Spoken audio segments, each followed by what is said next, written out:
Hello, everyone. Wherever you are in the world, good morning, good afternoon, good evening. You're very welcome to this Wisdom of Coffee and 12 Ronnies event, where we're going to be talking to Natalie, who you can also see on the screen in a minute, to talk about the subject of 13 things you can do before creating a website.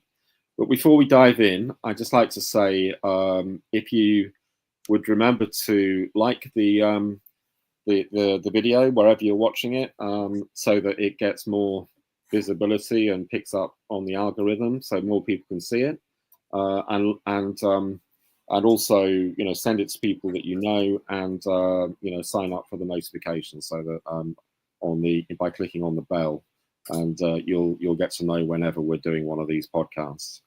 So thank you. And also before I introduce you to Natalie, if you have any questions, please don't hesitate either to write them in the comments underneath where you're watching this podcast, or if you feel really brave, there is a link, a StreamYard.com link, and if you click that, you would join myself and Natalie in the studio to ask your question in person.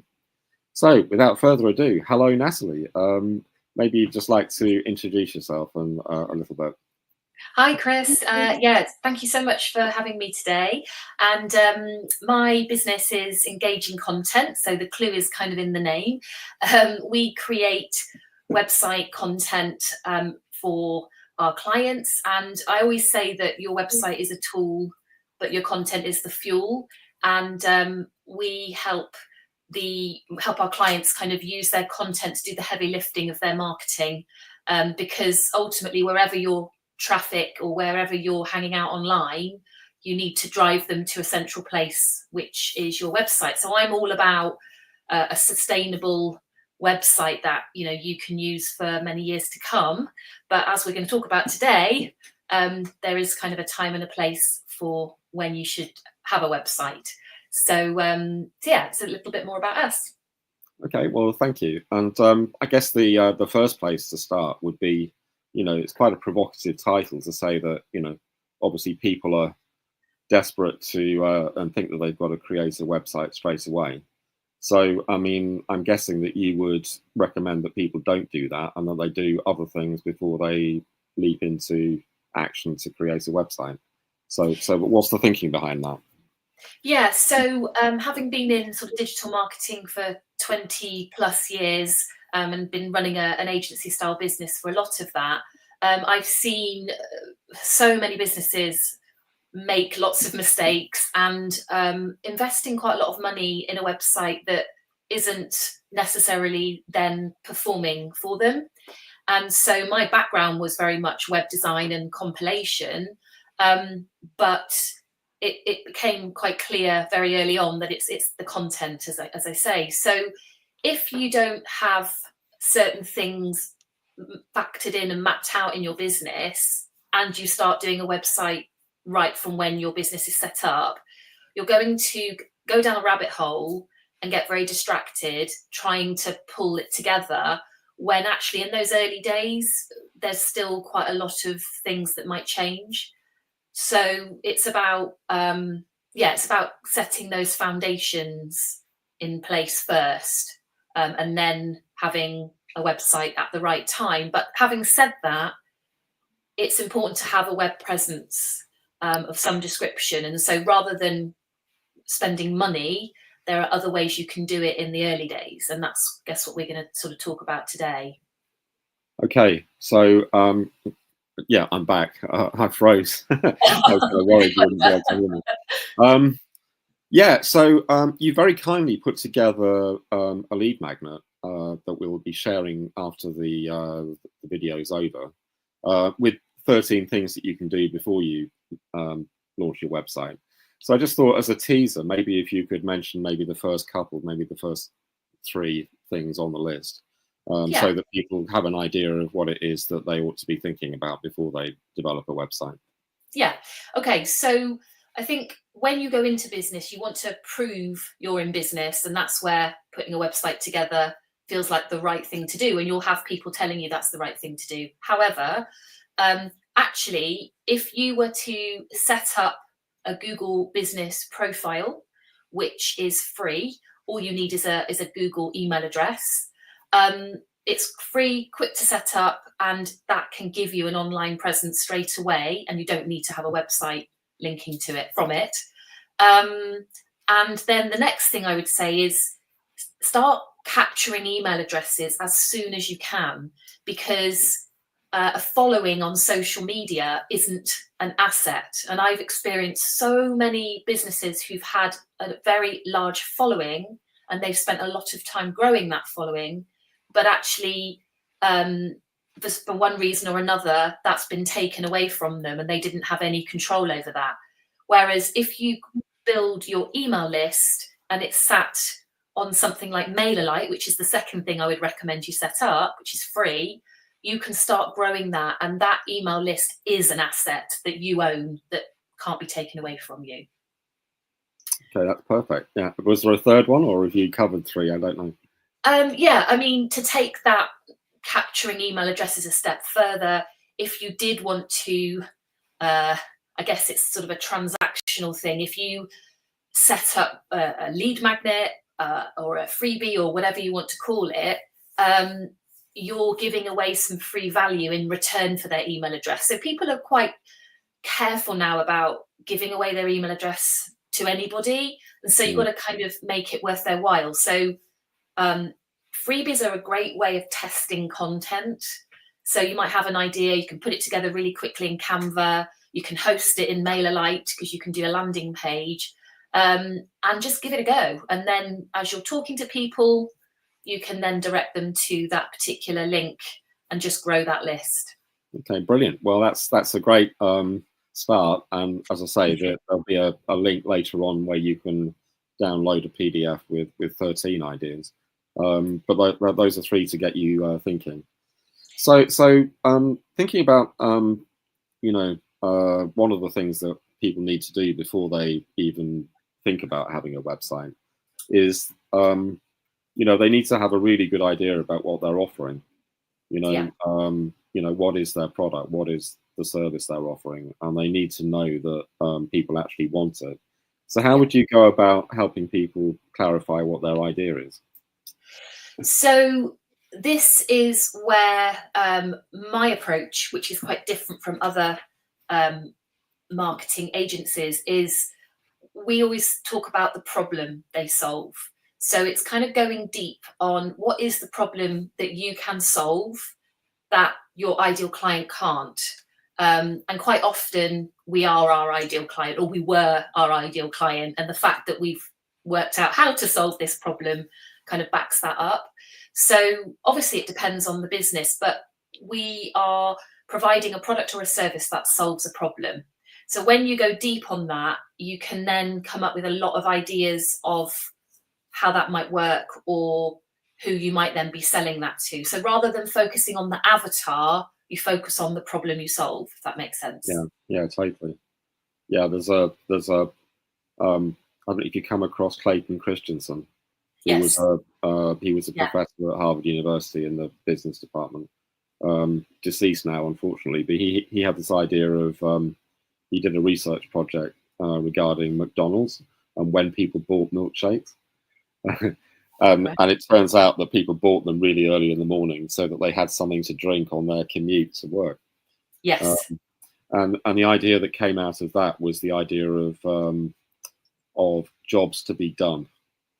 So in other words, why are people hiring you or your product or your service? Yeah. What job are they hiring your product or your service to do? Yeah. Which links into this idea of having a problem or something that needs solving. Yeah, so that's really good. Yeah. You come across him before. Yeah. And I guess as well, it's that thing about market research. You can do that yourself. That is completely free. You just need to talk to people. Networking is a great way of doing that because you're talking about your idea and you're hearing what people are saying. And if you're really set on an idea and you don't want to hear it and you don't want to hear their feedback, then that could later down the line be a bit of a problem. So it's validating that idea, making sure that people are going to want to buy it before you then start creating assets around it and spending money. Because you can put together a quick Word document with an offer. And I think that's what we were talking about the other day in the lead up to this, is you need to have something that is selling. And if you've and that thing that you are selling might change in the early days, and it might, morph into something else. So it's really testing that idea that it's going to sell. Yeah, testing is really important. I think one of the elements of that is actually finding out who your customers are. Yes. So again, how would you, discover who your customers will be, and then we'll talk about validating your idea after that. But firstly, let's deal with how do you identify your customers? So I guess going back to the problem you solve, so for example, websites, if you can create a website for somebody, you can do that for multiple audiences. So it might come down to who you've worked with in the past, who you've enjoyed working with in the past, who you've got some experience with, where you've come from in your career. So, sort of start with the easy stuff, really. Don't try and be tapping into a market that's completely brand new. You've obviously come up with an idea for a reason. Where's that idea come from? And obviously at some point you then need to think about who are these people? Where are they hanging out? That sort of thing. But if you focus on the problem first, it's much easier to know how to find your audience. Then clearly you've got to have an authentic voice, and you've got to know what you're talking about with those people, and they've got to respect the platform that you're coming from, and in order to know something about a problem, you've got to be passionate about it. Yes. Yeah. And if you're a personal brand, it's much easier because you can be blogging and creating content and so forth that is showing you as that expert that your craft, as it were. But I guess for bigger businesses, it's not quite. Although interestingly, bigger businesses want to appear smaller because it is about relationships in business, people by people. I always say that. We've had a nice comment in the. Oops. I think I might have frozen. Oh. Have I frozen? Can you hear me? No, I can hear you. Oh, we've had a comment from Maria. I think I'm back. I was going to say we've had a nice comment from Maria, who I will bring it on so that everybody can see it. And yeah, thank you, Maria. Yeah, so thank you so much, Maria. That's very kind of you. And if you have a question, please don't hesitate to send it to us in the comments. So I'm going to hide that again. So let's think about validating the idea now. So you've worked out roughly who your customers might be, and you've got this idea of experimenting and getting clarity about what your idea might be. So how would you go about validating it with these people who you think are going to be your customers? So I guess you don't want to make assumptions. You want to get them telling you. So having a list of questions, like a market research list of questions, and get people talking is a great way, because otherwise we can make too many assumptions, and then you're starting to gather more evidence about whether they'd be a good fit or whether they wouldn't be a good fit. It's just as important to know who isn't a good fit. Yeah, that's true. To who is. And I think one of the mistakes I made in business many, many years ago was feeling like if I said no to somebody that I would be missing out on business. But actually, when you say no to the wrong type of business, you can say yes to the right type of business. So That's right. Not being scared to be quite specific and quite niche. Niche is brilliant online. Niches helps you to stand out. Yes, I mean, I think that's a really good piece of advice, that the more niche you can be at the beginning, the better. because I don't know if you ever watched The Apprentice. Certainly here in the UK, and I think that there was a version, obviously, with Donald Trump years ago in the States. That quite often people come a cropper because they try to appeal to too many people. Yeah. So, and the good thing about really narrow niches is that you can define them much better. But it's hard though because being in business is a journey, and you've kind of got to go through it a little bit to appreciate that. If you do listen to people and niche early, then brilliant. But I think there has to be a little bit of being dynamic as you're figuring stuff out, because you might niche and then hate the niche you're in. So I think it's okay to have a wider audience, and I certainly have done that in my business, where I've worked for many different industries, but then started to sort of hone it down a little bit more. But that took time for me to want to do that and to feel comfortable doing that. Oh, sure. I think it's a process. It's not something you decide right at the beginning. You're testing things all the time. I mean, one of the things I was you mentioned blogs earlier on. There was famous article that was written in Wired magazine years ago, 25 years ago, by the editor, who was a guy called Chris Anderson, which was all about this idea of the long tail. Yes. And it got so much feedback, people thinking that was an interesting idea, that he set up a blog and built a community of people who were interested in this concept of the long tail.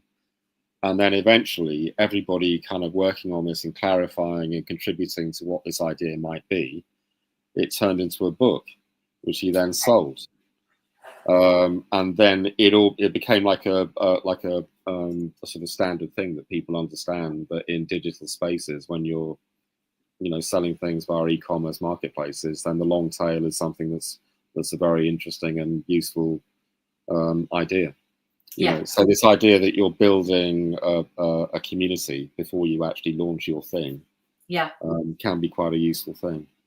Yeah, and I guess then when you've got a bit of a community, then you can ask people to maybe try the service or whatever for free in return for feedback.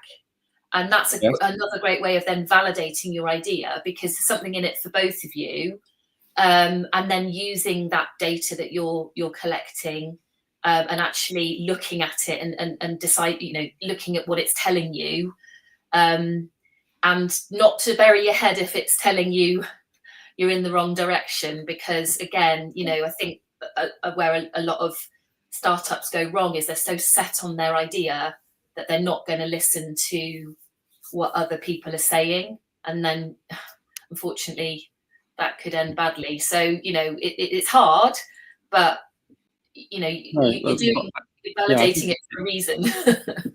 One way of getting people to test things out is to actually set up a landing page where you actually ask people to sign up for a waiting list, and then anybody that's interested in trying this thing out, then by definition you're self-selecting people who are going to be interested in your thing, whatever it happens to be. And you could incentivize them, like going into a draw to win a bottle of champagne, or everybody that does it, you'll buy them a coffee or whatever it is. But I just think that is time well spent. So it's a bit like measure twice, cut once type thing. Don't rush that research piece. Don't rush into, because once you've got a lot of that intel, then setting up the website and the tools and everything is actually quite straightforward. It's just don't rush that piece. Or you could even say that these really early adopters could have your product or service for free. And then you can start charging after that. Exactly. So that's good. So let's now that you've done some of these things, let's think a little bit about how people should go about when they finally do turn their sites to building a website. What should they be thinking about before they do that? What are the goals? Yeah, so start with the end in mind. So what type of website do you need? You know, you might not need, depending on where your business is coming from, you might not need more than a business card type website where you're driving people to, telling them that you exist. Whereas if you needed more of a lead generating website, that's a very different type of website, and therefore it needs to be set up in a very different way. So start with the end in mind, and then kind of work backwards, reverse engineer it, as I say, and then that will help you kind of guide you as to what you then need to do to create that website. Okay, so in terms of planning, how would you advise people when they're trying to communicate a message? So I would say that, you know, storytelling is so powerful. We've all been brought up on stories. It's a huge part of everyday life. And whilst you don't want to be making your communications all about you, because it needs to be about them and about the problem you solve, at the right time, using part of your story or examples of other people you've worked with can be really powerful. But messaging is dynamic, it changes. So again, like, none of this really is standing still, none of it's static. Everything is always moving, just like a business is always moving forward. So again, like, networking I find brilliant for sort of testing my message, and refining it all the time. So don't feel like it's set in stone and that's it, it's got to always be like that. You know, you'll get more comfortable talking about it the more you do it. And yes, that's uncomfortable online and so forth, but if you're uncomfortable, then you're in the right place. Yeah, and I guess part of communicating a message is deciding how to structure your website as well. Like, should it be one long scroll-a-thon, or do you need different pages, and which pages do you need? And yeah. And I again, mean, that comes back to the goal, doesn't it? yeah. Of if you want it to be coming up in search, then there's going to be things you'd need to do differently. If you just need a one pager so that you've got something there, that's fine. It can always be developed over time. Is that something you would advise? So just to get, when you are ready to have a website, just to have something that's quite simple to start with, or would you advise to start where you mean to, go on? Well, it sort of depends. Okay. So say someone's got an offer that they're wanting to test, they might want to have, like, 3-page website, just something that's sort of branded to them, with maybe a landing page. But if they want to have a lead generating website, then you need to start having a lot more pages and a lot more content. And that's where we would use data and keyword research and entity research and so forth to map that out. So yeah, Right. anybody can kind of think about just a few words for a couple of pages. I think it's that end goal again, and then working out what you need. I guess that's all stuff that happens once you've decided to have a website. But you need to do these 13 things that are going to be in this lead magnet before you get to that point, I suppose. Yeah, and I guess that's where I just wanted to, the reason I put the lead magnet together was just to sort of give people permission to understand that everybody's got an opinion about this stuff. Yeah. But actually, you don't have to do any of that. You focus your attention in the right place before you then start spending money, because you will. And I, as I said to you the other day, where we meet a lot of our clients at is that they've already got the website that's not performing. So then it's like unpicking stuff. Right. So if I can stop people doing that, then not only am I saving them money, but I'm saving them time, energy, and if it's a bad business idea, better that you find that out and don't set it up totally. than digging your heels in and setting it up and failing. Yeah, and also I guess if you're getting somebody to build a website for you professionally, which may not be, let's say, I mean, obviously you can use a platform like WordPress or Squarespace or one of these packages, but it can be quite an expensive thing, can't it? So it's quite a high value piece of real estate. So if you get it wrong, it can be quite an expensive mistake. Yeah. Yes. Yeah. Yeah, Okay. exactly. Last couple of things really, and then we'll do the, we'll share information about how people can get hold of you. In terms of design and branding, when do you start having those sorts of conversations with people? I guess again, it kind of depends on where they're at in the process. So if you are trying to raise money, or you're starting to do some bigger pitches and you want to have something that looks really professional, then it might be the time to start doing some proper branding, and finding the right company to do that with you. I think what you've got to be careful of is that a web designer isn't necessarily a marketer or a brand person. So they'll be good at compiling and putting stuff together, but they're not necessarily directing or guiding you on what they need. Yes. So you need to be working with an expert on branding, and getting that piece right. And that's the bit I see so much of, is where people haven't. Branding starts with the problem you solve and who your audience is and your messaging, and then you're bringing that alive visually. But if you try and start to bring something alive that you haven't really worked on the foundations of, then you're going to struggle. Yeah. So and again, you shouldn't really be thinking about design or branding or logos and that kind of thing until you've actually, got pretty good proof from your idea validation process. Yes, absolutely. Because you're going to get information back from people about what it is that you're actually offering, and Yes. so that will inform, your branding and your design and essentially your marketing messages as well. Yeah. Yes, exactly. Yeah. So just finally, I mean, let's say you're a pre-launch person or you're a creative and you're about to launch something, in terms of, a website, what should people do, to prepare for launching either the website or the products or service that they want to offer to people? So you kind of need to be able to measure whatever you do. You need to be able to measure it, even if you're manually telling people about your website.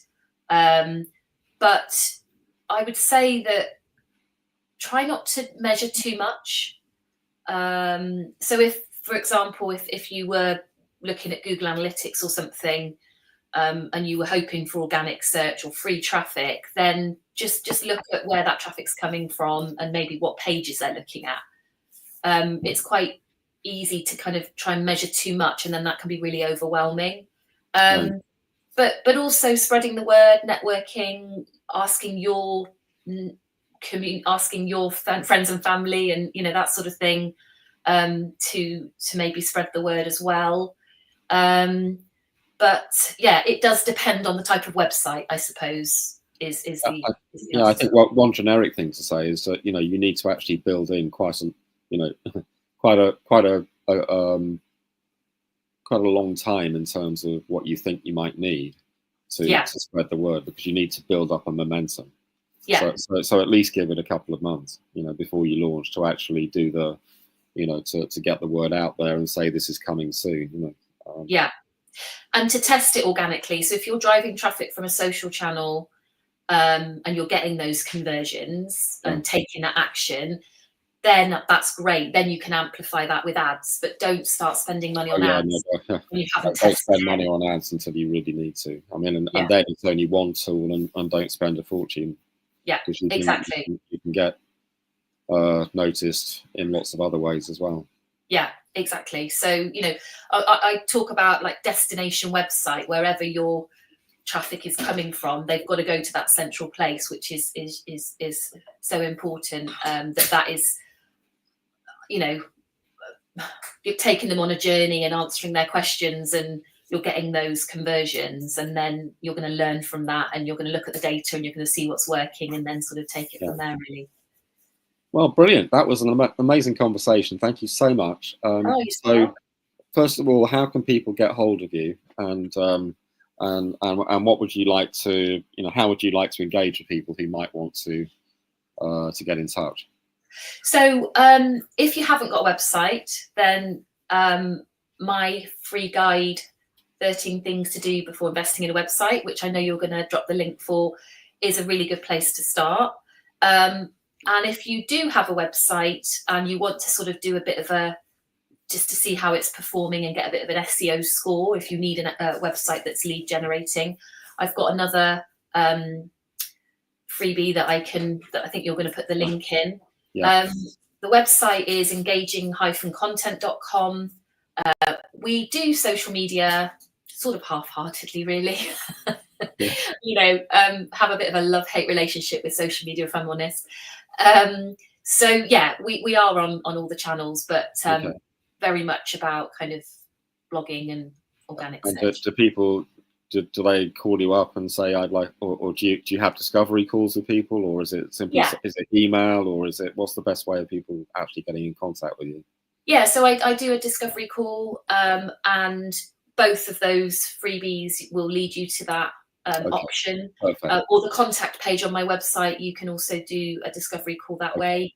If you've got something that you want a little bit more time, and I do power hours, that's on the website. But really, I think ultimately when you first connect with a company, you just want to chat, really. So come and have a chat with me, and take it from there. Okay, perfect. Well, thank you. Before I go, just want to remind people to like the video, share it with people, click on the notification bell so that you get notified every time one of these events comes up. And just to say, that we're going to be putting, immediately the video will be available immediately, and then I'm also going to create some smaller clips so that if you haven't got loads of time, you can just look at particular aspects of what we talked about today. Just to say thank you very much, Natalie, and we'll speak again soon, and look forward to meeting everybody in the Wisdom of Coffee podcast again very, very soon. Thank you.